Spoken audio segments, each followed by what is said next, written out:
ക്രൈസ്തവ വിരുദ്ധ പീഡനം രൂക്ഷമായ ബുർക്കിന ഫാസോയിൽ 2 കത്തോലിക്ക വിശ്വാസ പരിശീലകർ കൊല്ലപ്പെട്ടു. വീട്ടിലേക്ക് യാത്ര ചെയ്യുന്നതിനിടെ 2 മതബോധന അധ്യാപകരെ ആയുധധാരികൾ ക്രൂരമായി കൊലപ്പെടുത്തുകയായിരുന്നുവെന്ന് പൊന്തിഫിക്കൽ ഫൗണ്ടേഷനായ Aid to the Church in Need report ചെയ്തു. ഡെഡൂഗോ രൂപതയിലെ ഭോണ്ടോക്കോയിലേക്ക് സമീപമാണ് ആക്രമണം നടന്നതെന്ന് പ്രദേശവാസി Aid to the Church in നീഡിനോട് പറഞ്ഞു.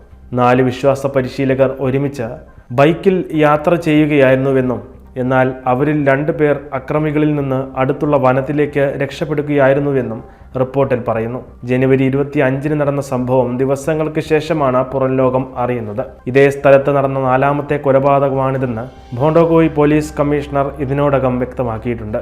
ഇന്റർനാഷണൽ റെസ്ക്യൂ കമ്മിറ്റിയുടെ റിപ്പോർട്ടുകൾ അനുസരിച്ച് രാജ്യതലസ്ഥാനമായ ഔഗാഡൌഗവിന് ചുറ്റുമുള്ള മധ്യപ്രദേശമൊഴികെ ബുർക്കിന ഫാസോയുടെ ഭൂരിഭാഗവും അക്രമാസക്തമായിരിക്കുകയാണ്. 2 ദശലക്ഷത്തിലധികം ആളുകൾ വീടുകളിൽ നിന്ന് പലായനം ചെയ്യാൻ നിർബന്ധിതരായി. ലോകത്തിലെ ഏറ്റവും വേഗത്തിൽ വളരുന്ന കുടിയിറക്കൽ പ്രതിസന്ധികളിലൊന്നായാണ് ഇതിനെ പൊതുവെ വിശേഷിപ്പിക്കുന്നത്. പ്രതിസന്ധികളുടെ നടുവിലും വൈദികർക്ക് സ്റ്റൈപ്പൻഡുകളും കുടിയൊഴിപ്പിക്കപ്പെട്ട ആളുകൾക്ക് അടിയന്തര സഹായം, ഭക്ഷണം, മരുന്ന്, മാനസിക സഹായം എന്നിവയും ബുർക്കിന ഫാസോയിൽ സെമിനാരി വിദ്യാർത്ഥികളുടെ രൂപീകരണത്തെ പിന്തുണയ്ക്കുന്ന ഒട്ടനവധി പദ്ധതികളും Aid to the Church in Need സംഘടന നിർവഹിച്ചു വരുന്നുണ്ട്. ക്രിസ്ത്യാനിയായി ജീവിക്കുന്നതിൽ ഏറ്റവും ബുദ്ധിമുട്ടേറിയ രാജ്യങ്ങളെക്കുറിച്ചുള്ള ഓപ്പൺ ഡോഴ്സിൻ്റെ പട്ടികയിൽ 20ാം സ്ഥാനത്താണ് ബുർക്കിന ഫാസോ.